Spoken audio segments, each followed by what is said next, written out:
नमस्कार दोस्तों, मेरा नाम है विमल सिंह बालाजी। स्टडी अड्डा में आपका स्वागत है। आज तारीख है आपकी 20 जुलाई 2022 की। शिक्षा संबंधित क्या सभी अपडेट एक एक करके सभी की बात करते हैं। लास्ट में कुछ करंट अफेयर की बात करेंगे और करंट अफेयर से अपडेट टेलीग्राम चैनल पर भी आपको मिल जाएगी। सबसे पहले अपडेट है शिक्षक भर्ती के जो अभ्यर्थी हैं उन्होंने घेरा मंत्री का आवास। 12,460 पदों की भर्ती प्रक्रिया पूरी कराने के लिए किया हनुमान चालीसा का पाठ। अमर उजाला लखनऊ से न्यूज है जिसमें बताया गया है मंगलवार को शिक्षक भर्ती अभ्यर्थी जो है उन्होंने बेसिक शिक्षा मंत्री संदीप सिंह के आवास का घेराव कर नारेबाजी की। अभ्यर्थियों ने हनुमान चालीसा और सुंदरकांड का पाठ भी किया।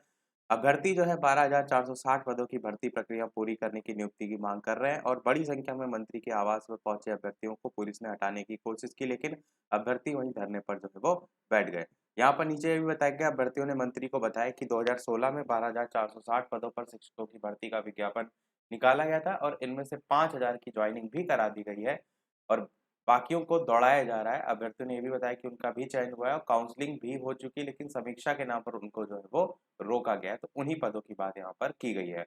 अगली अपडेट भी देखेंगे तो इसी से संबंधित है। बीटीसी अभ्यर्थियों ने घेरा मंत्री आवास और यहाँ पर भी 5 साल से लंबित बेसिक शिक्षक भर्ती को पूरा करने की मांग को लेकर 200 से अधिक अभ्यर्थियों ने मंगलवार को घेराव किया और सुंदरकांड का पाठ कर विरोध जताया। वही यहाँ पर जो है वो बताया गया है। यहाँ पर भी वही आप पिक्चर देख सकते हैं जिसके ऊपर हमने जो है वो देखा। साथ ही इसमें कुछ पॉइंट की भी बात की गई है कि लास्ट में इनको इको गार्डन धरना स्थल पर ले जाकर के जो है वो छोड़ दिया। लखनऊ में वही स्थल है जहाँ पर आप धरना प्रदर्शन कर सकते हैं, इसीलिए कोई भी धरना प्रदर्शन होता है तो इको गार्डन जो है वो छोड़ दिया जाता है।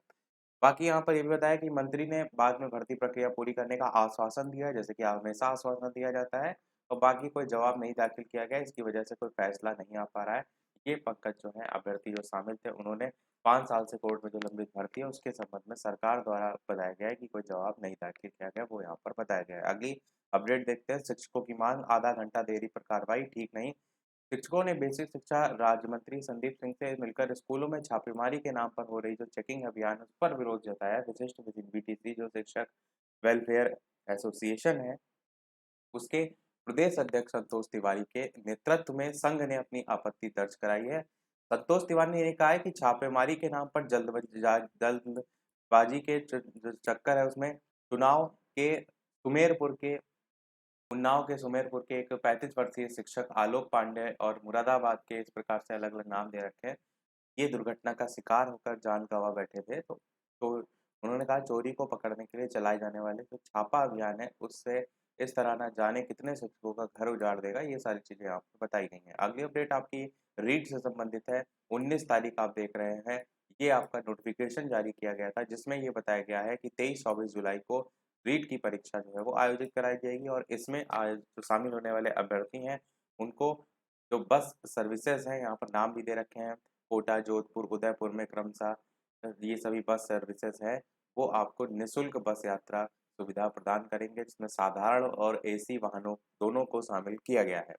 बाकी ये भी लिखा है कि ये निःशुल्क यात्रा केवल दिनांक 21 जुलाई 2022 से 26 जुलाई 2022 के मध्य उपलब्ध होगी और ये सुविधा केवल उपरोक्त बस सेवाओं द्वारा संचालन जो सीमाएँ हैं, उनमें ही प्रदान की जाएगी। तो यहाँ पर ये देख लीजिए क्लियर कि कहाँ-कहाँ पर बस सेवाओं की बात जो है वो की गई है। क्योंकि बाद में कई बार टिकट भी ले लिया जाता है, तो फिर वो दिक्कत होती है।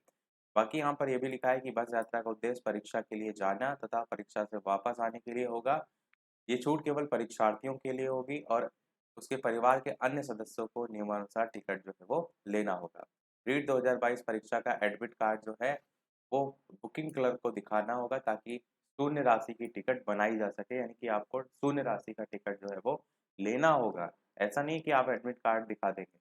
बाकी यहाँ पर ये भी लिखा हुआ है कि मास्क वगैरह ये सारी चीज़ों का पालन भी करें। जो भी रीट की परीक्षा दे रहे हैं उन तक ये नोटिफिकेशन पहुंचा दीजिएगा। अगली अपडेट देखते हैं। फैसला, यूपी में 18 नई नगर पंचायतें जो है वो बनेंगी।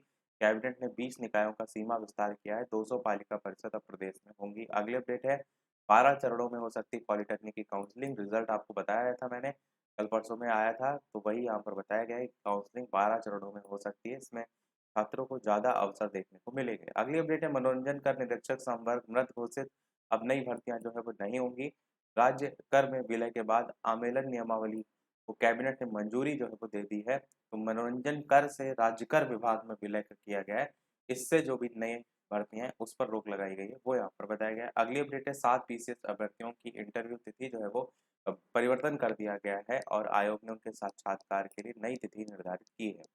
अगली अपडेट है डीएलएड जो प्रशिक्षु है उनकी बायोमेट्रिक उपस्थिति देखने को मिलेगी। बायोमेट्रिक उपस्थिति जो है उससे ही उपस्थिति दर्ज करानी होगी और इसकी शुरुआत 1 अगस्त से की जाएगी। जो कॉलेज इस व्यवस्था को नहीं लागू करेंगे उनकी मान्यता पर कार्रवाई की जाएगी। मतलब जो नहीं जाते थे अभी तक विद्यालय अब उनको जाना पड़ेगा, क्योंकि यहाँ पर जो आपकी अटेंडेंस है वो फिंगरप्रिंट के थ्रू ही जो है वो मान्य होगी। बाकी इसके भी अलग-अलग जो है बहुत से तोड़ निकल आते हैं, हो सकता है वो भी निकल आए। अगली अपडेट है गृह विज्ञान की पढ़ाई नहीं हो गई असिस्टेंट प्रोफेसर की भर्ती, तो यहाँ पर फर्रुखाबाद जो है उसके केस की बात की गई है। अगली अपडेट है राज्य विश्वविद्यालय में प्रवेश के लिए 31 जुलाई तक आवेदन कर सकते हैं प्रोफेसर राजेंद्र सिंह जो रज्जू भैया राज्य विश्वविद्यालय है उसकी बात की गई है। अगली अपडेट भी इसी से संबंधित है। 31 जुलाई तक बढ़ाई गई प्रवेश आवेदन की तिथि, इसी राज्य विश्वविद्यालय की बात की गई है।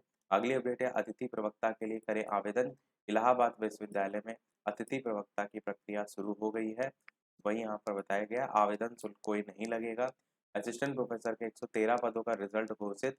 यहाँ पर अलग-अलग जो पद हैं उनका विवरण दिया गया है और नीचे जो है उसी की बात डिटेल में की गई है। अगली अपडेट है कि पेंसिल, रबड़, कटर और पेन के भी दाम जो है वो बढ़ाए गए हैं।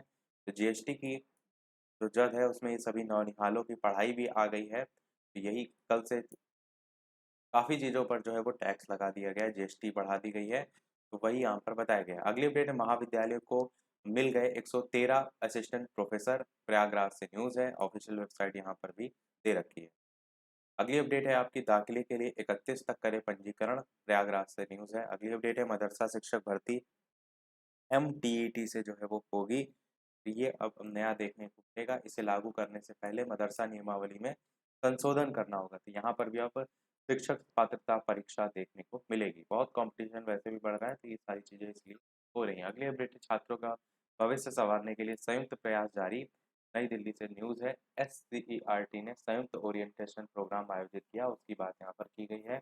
अगली अपडेट है सेना भर्ती में जाति प्रमाण पत्र पर सियासत देखने को मिल रही है। सरकार ने आपके आरोप को खारिज कर दिया है। इसमें नया विवाद आवेदक जो है उनसे जाति प्रमाण पत्र मांगे जाने को लेकर के है, वही यहाँ पर बताया गया है। अगली अपडेट है एलयू ने छुट्टी के दिन रख दी कई विषयों की परीक्षा। रक्षाबंधन और जन्माष्टमी पर बीए बीएससी बीकॉम की परीक्षा रखी गई है, वो यहाँ पर बताया गया है। अगली अपडेट है 2.25 साल पहले हुए रिटायर लेकिन अभी पेंशन का पता नहीं है, प्रयागराज से जो है। अगली अपडेट है कस्तूरबा आवासीय समेत 2 स्कूलों में देखें हालात, प्रयागराज से न्यूज़ है। अगली अपडेट है नीट में छात्राओं के अंतःवस्त्र उतारवाने में 5 गिरफ्तार। नीट की एक्चुअल में परीक्षा थी, चेकिंग के दौरान महिलाओं ने जो है ऐसा किया था, तो उन महिलाओं को उनमें से 3 महिलाओं को गिरफ्तार किया गया, वो यहाँ पर बताया गया। अब यहाँ पर अपडेट आपको करंट अफेयर से रिलेटेड देखने को मिलेगी कि क्रिकेटर के लिए संकट बना व्यस्त क्रिकेट कार्यक्रम। स्टॉक्स के वनडे से संन्यास लेने के बाद उठने लगे हैं सवाल। कोविड-19 के बाद सभी देशों का क्रिकेट कार्यक्रम जो है वो काफ़ी व्यस्त हो गया, वो यहाँ पर बताया गया है।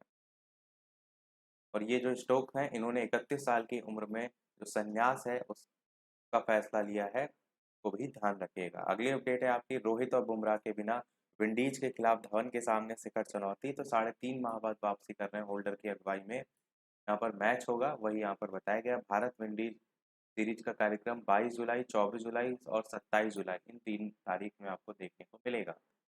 सेकंड लास्ट अपडेट है भारतीय आफ्ताब इतिहास रचने को बेताब, बर्मिंघम राष्ट्रमंडल खेल की यहाँ पर बात की गई है। नीरज चोपड़ा के भाले से निकलेगा सोना, मीराबाई चानू दूसरे स्वर्ण के लिए उतरेंगी, सर्वश्रेष्ठ प्रदर्शन यहाँ पर बताया गया है और वही सारी चीज़ें इस खेलों के बारे में बताई गई हैं। अगली और इस वीडियो की लास्ट अपडेट देखते हैं। इसके अलावा वीडियो पसंद आए तो लाइक भी करते रहिएगा कि मोदी की काशी में 345 करोड़ रुपए की लागत से बनेगा अंतर्राष्ट्रीय क्रिकेट स्टेडियम। कैसा ये स्टेडियम होगा वो यहाँ पर बताया गया है कि जमीन उपलब्ध कराएगी उत्तर प्रदेश सरकार। यूपीसीए निर्माण कार्य जो है वो करेगा। 95 करोड़ जो है उसका प्रावधान इसमें किया गया है। 30 से 35 हजार दर्शक क्षमता हो सकती है स्टेडियम में। 250 करोड़ के करीब की लागत इस निर्माण में आएगी। 80 से 90 करोड़ की सब्सिडी जो है यहाँ पर भी देखने को मिली है। तो ये ध्यान रखिएगा काशी में जो है ये बनेगा। यही था हमारे इस ओवरऑल अपडेट में। इसी प्रकार डेली अपडेट पाते रहने के लिए चैनल सब्सक्राइब करके नोटिफिकेशन बेल अवश्य ऑन कर लीजिएगा। वीडियो पसंद आया हो तो लाइक अवश्य कीजिएगा और लोग साथ शेयर अवश्य कीजिएगा। मिलते हैं अगले अपडेट में, तब तक के लिए नमस्कार।